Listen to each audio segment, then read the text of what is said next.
Welcome back to the Road to Great Health podcast, where we discuss natural solutions to today's worst health problems. I'm Dr. Kevin Lenderman from South Louisiana, and I'm joined by Dr. Rob DeMartino from Superior Health Solutions in Vegas. Dr. Rob is the brains behind this whole operation that we use here to help so many people feel better and get over their chronic conditions. And I am super excited about today's subject. It is your sleep cycle. And Doc, it has to be statistically 100% of our patients don't sleep well. Yeah. Well, when you look at the community that we serve, right, when we talk about patients Right. who typically have pretty chronic problems, they've had it for a long time, it's pretty rare that they come in and are like, "Oh yeah, I sleep great." Right. If you have one of these chronic autoimmunes or neurological disorders or something along those lines, almost by definition, your sleep has to be affected, right? So you're going to It's see true. it almost across the board. But even if you look before they had those problems, I can pretty much guarantee you that there's a sleep issue that will predate all of these diagnoses. Absolutely. So we're going to get into why sleep is so critical and what all hormonal pathways go into that and the details of all of that, and why you guys have heard Dr. Rob and I both before say, if there's one thing you can do, it's aggressively protect your sleep cycle. And, Doc, speaking of that, though, sometimes we get that patient that goes, yeah, like I only need 4 or 5 hours of sleep and I'm good. Uh, no, you're really not. You might be good now, but Yeah. that's not really how the human body works, right?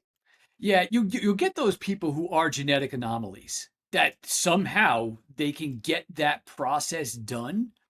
Everything that because basically when you sleep, there's an entire process that needs to get done. And for some reason that they can get it done, they won like the genetic lottery, they can get it done faster than somebody else.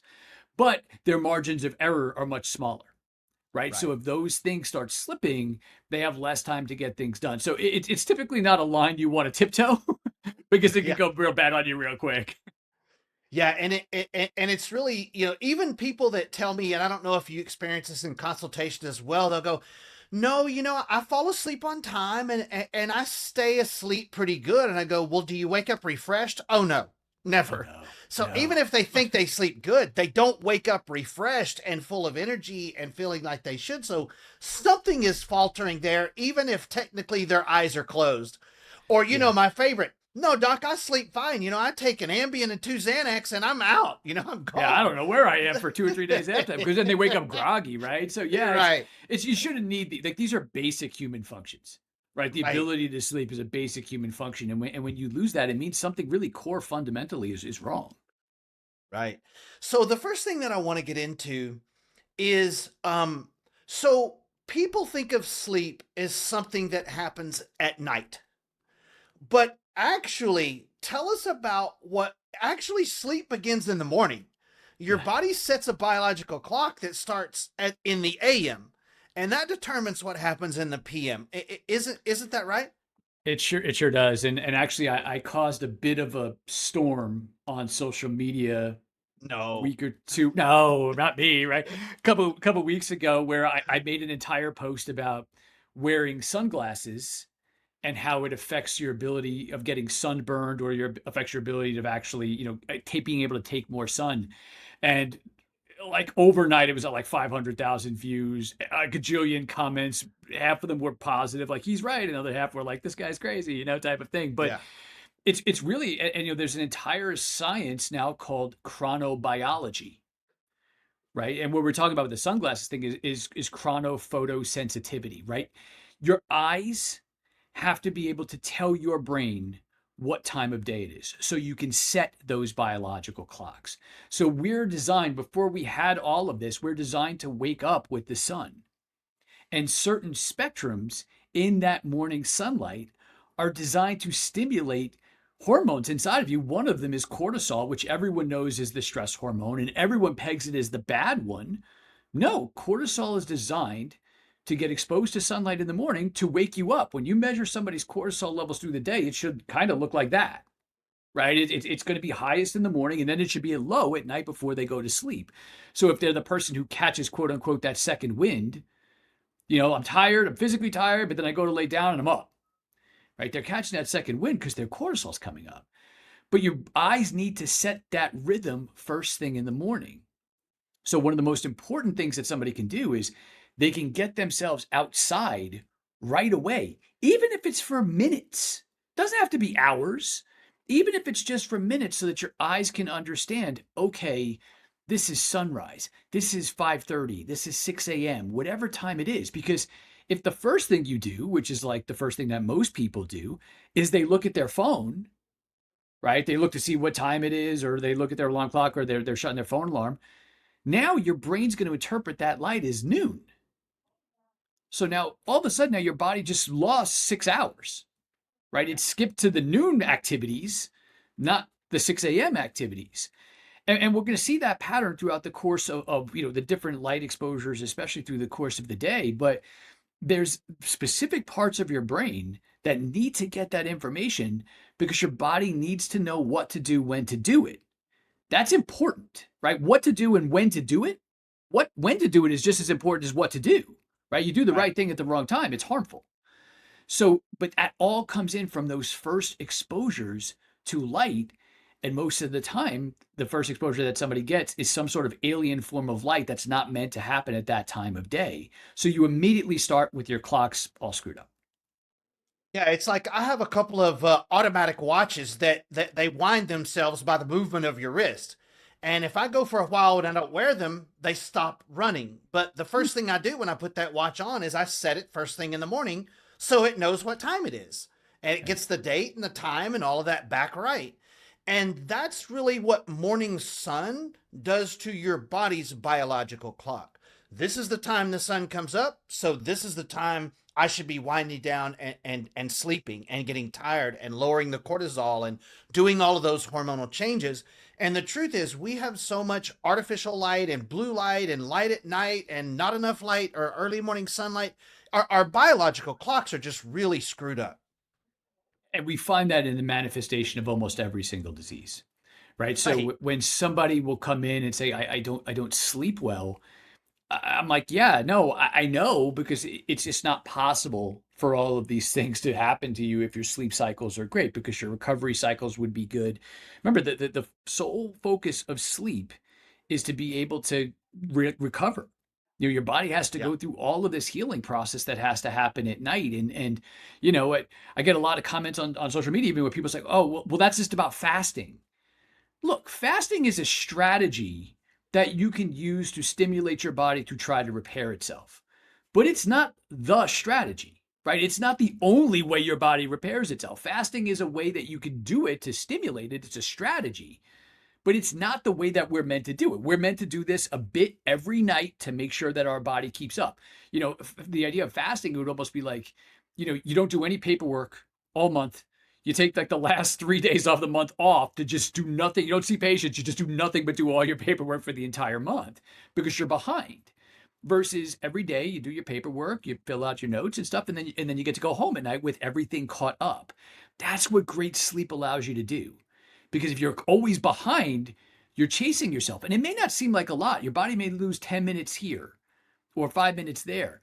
But all of a sudden, you start adding that up by weeks and months. Now you're hours off, and your body has no idea where it is in space and time. It has no idea if it should heal. You wake up exhausted because you didn't reset anything. And there's a huge difference, and you alluded to this, between resting and repairing. There are people who will rest, but they don't get into those deep reparative sleeps. And that gets into REM cycles, which I'm sure we'll get into here. Yeah. Yeah. Yeah. Let's get into all of that. Let's talk about some of the cycling that your body goes through from the time you go to sleep to the time you wake up in the morning. And I know that you've taught us in the past that, there's different cycles at night that your body goes through sort of, from midnight to 1 and 1 to 2 and 2 to 3. So walk us through all of that. Like when you first go to sleep, what physiology does your body need to go through and how long should that take? And then the next morning you should be seeing the sun come up. So this cycle continues. So first start of the morning. So first thing in the morning, there's a part of your brain that's called the suprachiasmatic nucleus, right? We call it the SCN because that's a long, painful word to say. So the SCN is the part of your brain that basically sets your clock. It's like your satellite of the GPS in the sky, right? So that has to run faster and more accurately than every other body clock, right? Because that's going to tell your body what time of day it is, and everything else is going to work off of that. So that was the part that really, when we were talking about the sunglasses thing, I think the fundamental problem that we run into is the belief, because I had so many eye doctors come after me, right? So many eye Yeah. doctors. Oh, yeah. And it's funny because I wrote back the science and none of them responded to the science. Their answer is just because, Right. there's no real reason. I'm like, well, but this is the science, right? Here's all the research. Here's all those things. And, they kind of ignore that portion of it. But the suprachiasmatic nucleus connects your brain to what's going on with the rest of your body, whether that's your skin, whether that's your organs, whether that's your hormonal sleep cycles. That's what it has to know. And I think the general thing that I find so upsetting about that is how they look at the body as completely disconnected. I mean, do you Yeah. really mean to tell me that you believe that your body will work better if your brain, your eyes, and your skin have no idea what the other one is doing? Right? Does your office run better if none of your other staff members have any idea what the other ones are doing? No, right? It always works better when everything knows, but we look at it as so separate and it's just so dogmatic. So we always want to set that time in the morning because the ability to make the hormones that are going to let you be able to go to sleep, fall into that deep level of sleep where you get to those reparative zones and actually go through the healing process, and that keeps you asleep into those deep restful zones. Those hormones, they may get used at night, but they are made in the sunlight during the day. Yeah. It's funny. My grandfather always used to tell me, sunlight begets sleep. And I never understood what the hell he meant by that because it was such a weird thing to say. He's like, but the more sun you get, and I would always notice, I'm like, yes, the more sunlight I get, the sleepier I am, especially at night. Like you go to the beach, you spend the day at the beach. That night you're zonked, Yeah. right? And it made more sense. I got older and I connected to science, but that was just something like they inherently knew. Like I don't think he wasn't talking about superchiasmatic nucleuses or talking about those things, but they just knew that because they just felt that connection. Yeah, and so before we move on to the next step, I wanted to give a couple of examples that I personally used for this because patients will use every excuse in the world not to just go outside. It's just the weirdest. I know Dr. Rob and I I deal with this know. all the time. It's like, I know. just go outside. Oh, but it was cloudy or I have to work. So a few examples that I use is sometimes when I'm getting out of my truck, I'll just stop in the parking lot and look at the sunrise for 30 seconds to a minute. Or the other day I was driving back from the gym and the sun was just starting to come up and I was on my way to work and it was on my right side. So I just rolled my window down and at every stoplight, I just looked up at the sun. And, it was just coming up so you could look straight at it. Little small examples are enough to make a huge difference. Okay. I realize we all can't move to Costa Rica and live on the beach. We wish we could, but we just little small real world examples. I might be walking in my office and I'll just stop in the parking lot. My neighbors probably think I've lost my mind, but I'll just stand there in the sunrise for, 30 seconds to a minute. Every little small bit you can get into your eyes makes a difference. It does. And you made a great example too of even just cracking your window, the tiniest little bit when you're driving. Light has this very interesting physics effect that I'll spare you the details on, but the light will actually make its way through that window slit and you will get a significant amount of light exposure even without all of this direct light on your skin, especially in the first early morning. So even if it's crazy hot like it is in Vegas, I mean, everyone thinks I'm nuts. I drive with my windows down. It's like 118 degrees outside. I got my windows down. I'm like half hanging out. Everyone looks at me like I'm crazy. But even if that's not for you, right? Crack it a little bit. Put your air conditioning on, right? It'll still keep the car pretty cool, but you'll get the benefit of that light. Put the heat on, crack it a little bit. If it's cold, you will still get the benefit of a lot of that light coming through with just this much of that window cracked open when you're driving. And then if you have a 15, 20-minute drive to work, all of a sudden now you're getting a lot of light exposure that you would have never gotten before with the simplest thing. It changes nothing. It changes not the temperature of the inside of the car. It's just put the window down that much, right? Yeah. So like I said, little wins make huge differences. Yeah. But through the glass is not okay though. Through the glass is not okay. No, because Not okay because it blocks it. the type of windows now and the glass that we'll use now, not old school glass like back in the day, but now the glass will block. So it'll block the different frequencies of light. And there's a whole ideology, and this is part of the reason why suntan lotion is bad for you, is when we get certain spectrums of light by themselves without other spectrums of light, it's actually harmful to us. So we're thinking, oh, I'm going to stand in front of my window and try to get some of this sunlight through. Certain, is it better than just completely artificial light? Yes. But when we're getting mixed signals, again, your body doesn't know how to interpret that. Remember, we are literally designed to survive with the sun. Without the sun, there is no life on this planet, right? So our bodies are intricately connected to that and those hormonal cascades that get made later on. But you'll always see the images of the truck drivers, like where the one side of their face is like completely aged and the other side, the side that faces the window. And they blame the sun. And I'm like, don't blame the sun. That's the light coming through the window. It's the window altering the spectrum of the light that does that, not the actual sun itself. So the sun tends to get blamed for all the big ills and everything else, And again, I always laugh with the sunburn thing. It's, 90% of the patients, 90% of the people, not even patients, 90% of the people are suboptimal in vitamin D, which means they don't get anywhere near the amount of UV light that they should. Yet we're blaming UV light for all these problems. So 90% of the population, right? You walk around.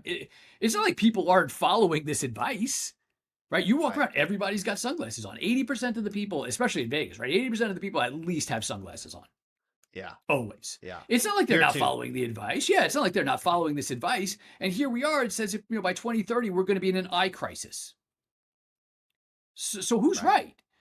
Right? I'm like, yeah, I understand we're hooking onto this dogma. And if you want to go down with that ship, that's up to you. And you have to honor that decision. But make no mistake about it, that ship is going down.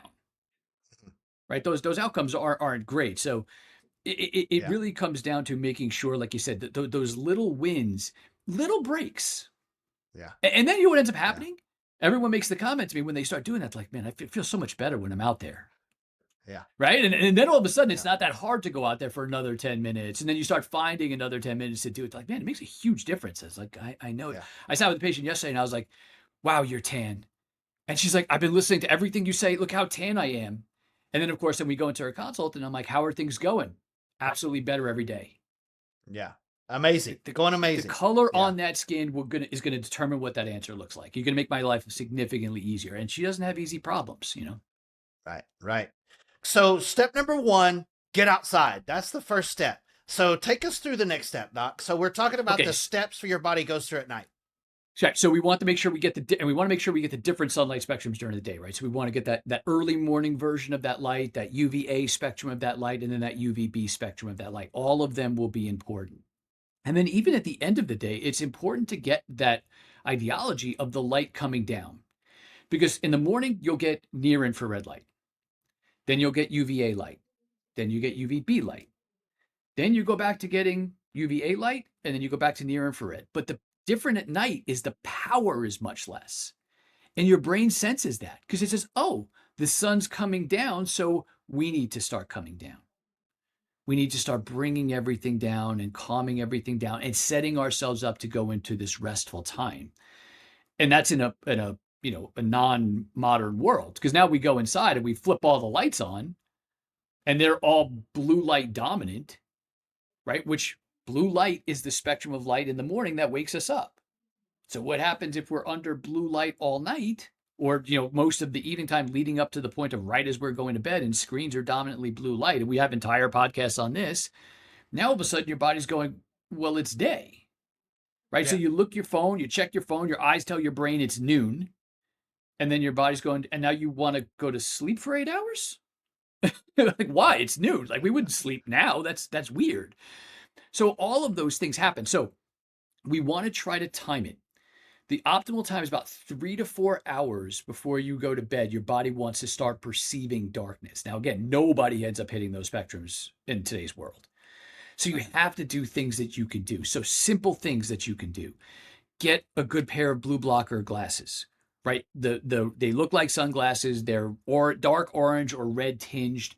Some of my patients won't do the red ones because they're pretty aggressively dark. Like, I was watching the new Game of Thrones shows with my wife the other night, and I was like, I can't see a damn thing that's happening, because that show's like shot really dark. And I'm like, I can't see a damn thing that's happening. Like, so she's telling me that's so-and-so and this. I was like, okay. So even if that's too much, get the dark orange ones. They're a little bit less, but they're still going to do a lot of the difference, right? You're still 80% on the high side of good. So you block the light that's going into your eyes. Cover your skin. right? So your skin's going to sense back. So even if you wear long sleeves inside the house, keep any excess lights down. And if you do need lights at night, use like red amber bulbs, right? So I have Yeah. lights in my house that are on, I have two separate switches, right? So some of them are my daytime lights and some of them are my nighttime lights. So we use red bulbs at night. So my house from the outside probably looks like a disco. But again, it doesn't mess up my circadian rhythms and I sleep like a baby, right? Yeah. So all of those things, because it's going to take your brain about 3 to 4 hours to know that it's dark, to be comfortable, to shut your engines down and let you go to sleep. Because when you go to sleep, you shut those engines that are working and creating energy in your body. We talk about mitochondria a lot, but those mitochondria are going to shut down. They need time to shut down and cool so your body can repair them. Right? When you take your car to the mechanic, you don't pull up and he swings open your hood and starts digging around your engine because that thing is on and it's hot, right? They let Yeah. it sit there for a while because it's got to cool down. Your body has to do the same thing. Your body temperature should start lowering, right? So if you're getting real hot at night when you go to bed and you're kicking covers off of you, it's a really good sign that these circadian rhythms are dysfunctional. So, but all of those things really, really matter.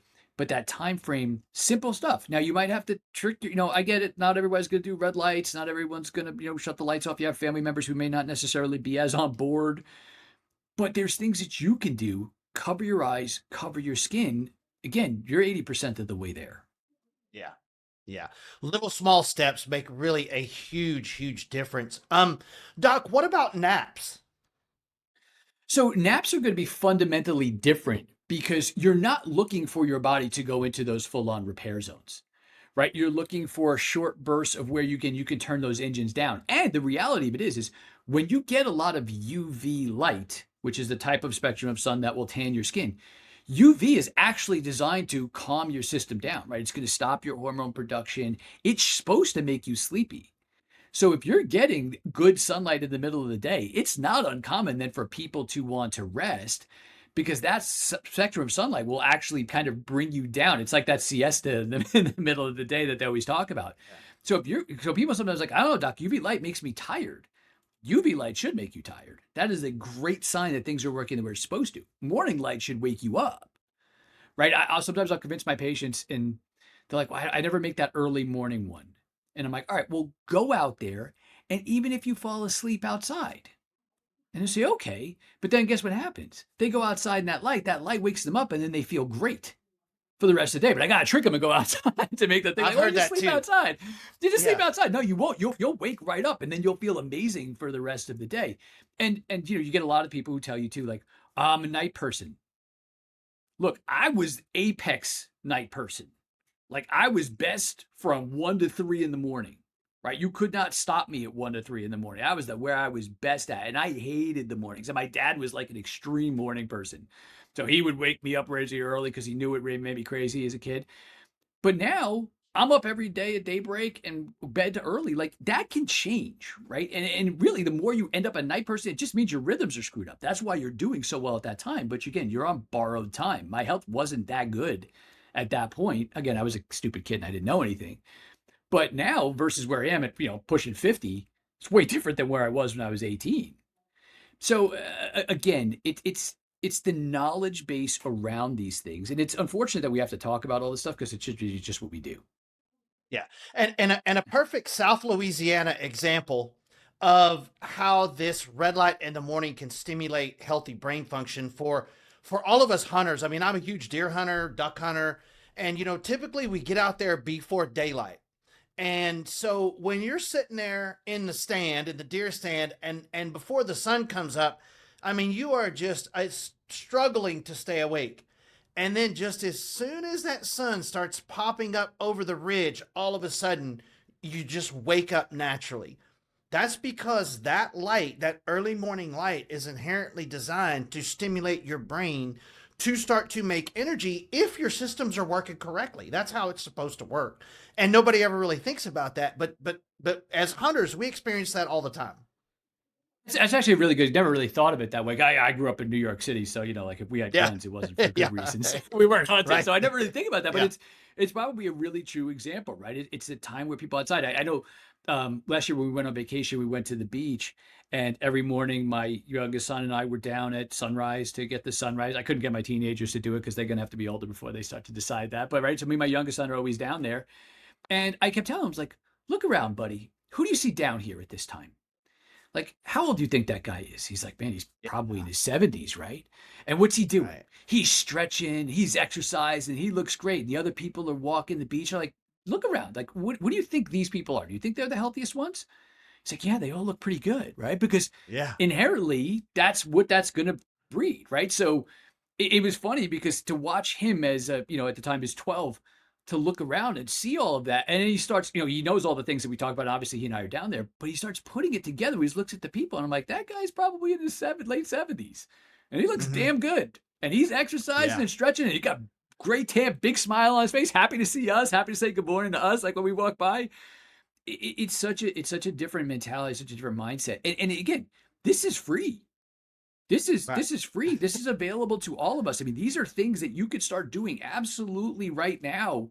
I told someone this the other day, and it was just a free piece of advice because they were struggling with health stuff, and it wasn't going to be able to get to me or you. And he says, "Well, I'll try. Do it. Yeah. Do it, man. It's free. It's easy. Yeah. You got nothing else to do, To- right? Your health you're doing nothing. I mean, you're sitting there." Put this into place at the very, very least, because I'd say like, I want to be successful. Well, I'll try. Yeah. Do it. I hear that too. You have to quote Yoda on them. Do or Right. do not. There is no try. There is no and again, I'm not saying you're perfect. I'm not perfect. Right. And I'm not saying No. you start perfect. Right. Because I think there's a healthy balance through everything. But there's some nights if we go out with friends, I don't wear my blue blockers because I don't want to look like a nut job and have to go through that Yeah. conversation all the times, right? It's a cool conversation starter, but I always don't do it. Right. But for the most parts, I mean, it's stuff that I do fairly routinely, and it just becomes part of your routine. But to be fair, I do that now. If I was unwell, I would do it 10 times more aggressively than what I do it now. Yeah. So even if these things seem small, it's funny because they seem small and insignificant, but they're actually the biggest things that move the needle. So, Mhm. wearing those sunglasses during the day, and of course my video is kind of inflammatory because I'm like, it's one of the worst inventions of all time, which is, probably a hyperbole, but still, it's to draw the point of covering Yeah. your eyes and disconnecting yourself from this is incredibly damaging to your brain. It is incredibly damaging to the ability. But again, at a certain point, you need light into your eyes to create dopamine, right? Dopamine is Right. what makes your brain work, right? So, years from now, when your brain stops working, at least you'll know the reason why, right? Because everyone's fighting on me like, oh, I love my sunglasses. I'm like, you guys are this riled up over sunglasses? Right. Like, I see some crazy stuff online. I'm like, this is what you're riled up over is the idea of Is that- sunglasses and things like that. This is the And they hill always you use want to these- die on? And they always use these like extreme examples, right? Like always is like, well, like what if you're in Alaska and it's all ice? So or like you're out on the water and there's reflective surfaces. Is that where humans are meant to live? Right? Like, are we meant to live on water? Are we meant to live like, I mean, we can live in these really cold places. Is that really optimal for us? No. So if you're using extreme examples like you're in Antarctica or something like that to try to disprove my point, that's fine. And then maybe you use some reflective ideology. Right. But again, these are extreme examples. And I know we're off topic when we talk about sleep, but at the end of the day, to be able to get yourself into those REM cycles, one important thing I want to talk about REM cycles. So rapid eye movements, when people, they taught me when we were in school, they're like, oh, they think it's because you're looking at your dreams, right? People are looking at what their dreams. I remember sitting there thinking, I'm like, that doesn't sound right. Like half the people don't remember their dreams, right? I'm like, well, they're looking at dreams. What they find now is the rapid eye movements helps flush the cerebral spinal fluid out of your head and bring new fluid in. So you guys can do it.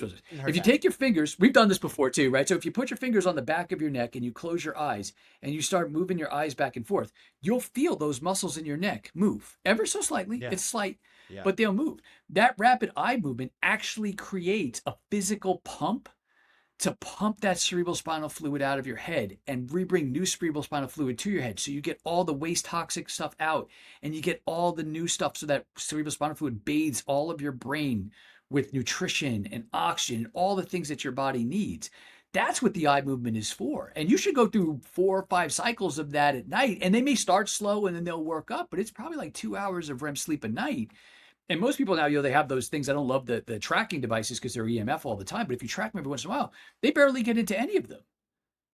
But even then, look at the ideology of CSF. We weren't talking about rapid eye movements for that, but that's what it's doing. It's all of these dynamics of the physics of fluid movement, which gets back to mitochondria, which get back to all these hormone things that we're talking about that protect your mitochondria. It's one big loop. And sometimes when I do the social media videos, I laugh. I'm sure you feel the same way. I'm like, man, I feel like I'm saying the same thing over and over again.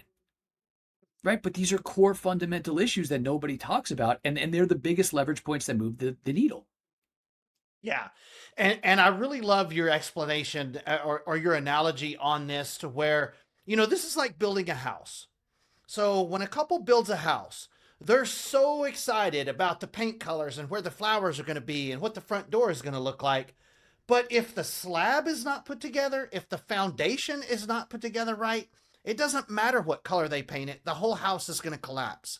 And that's what people do with their health all the time. They're worried about what diet to do. Should I go keto? Should I go low fat? Should I go carnivore? What kind of water should I drink? What kind of supplements should I take?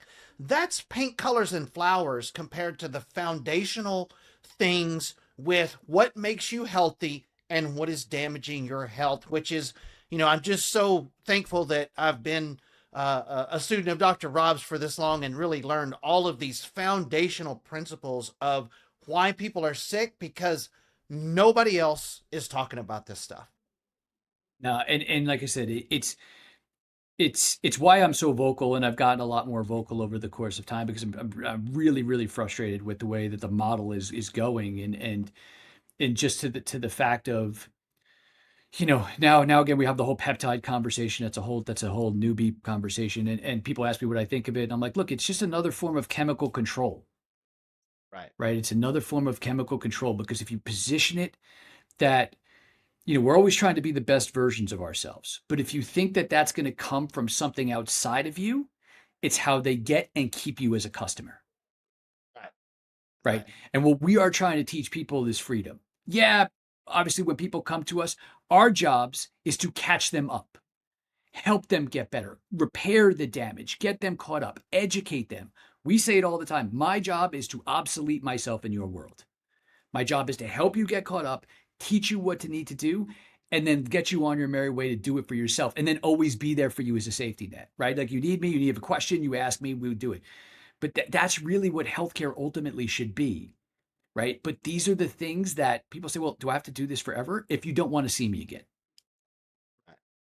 Right? If you go back to the same stuff, you will. But I'm telling you, if you do these things now, not only will you get caught up faster, and again, we use technologies and things like that to help expedite the process. But if you do these things and you keep doing them once you're caught up, the outcome of how well you stay, for how long you stay like that, becomes very different. And then you are not controllable.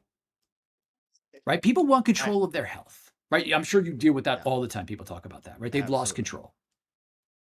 Yeah, absolutely. So our job is to fix the engine, fill up the tank, and send you on your way and teach you how to keep filling up the tank. And if we do that with your health, then you can have a long, healthy, functional life, which is ultimately why we get up every day and do this job. Well, man, what a fascinating podcast we had today. And so, what I would ask you guys to do, if you enjoyed it, share it with someone who has an absolute terrible sleep cycle. It Yeah. might absolutely change their life. Well, Doc, thanks a lot, and we will catch you guys next week. See you then.